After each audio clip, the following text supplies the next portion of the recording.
నా స్వరూపం ఏమిటో అమ్మకి చూపించాలనుకున్నాడు. మెరుమందర సంకాశౌ భవౌదీప్తానల ప్రభ అగ్రతవ్యవతస్తే చ సీతాయా వనరోత్తమ.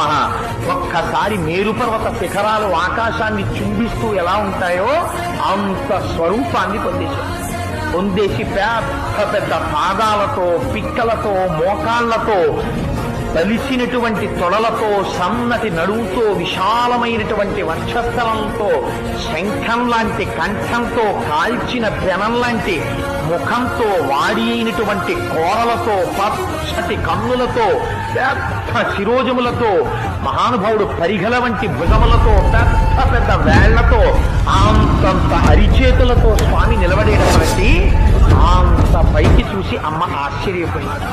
నాయనా, నాకు తెలుసయ్యా నువ్వెవరో. 100 యోజనముల సముద్రాన్ని నీ దర్శన సామర్థ్యములు ప్రకటించి దాటి వచ్చిన రోజుని గుర్తించాను నువ్వెవరో.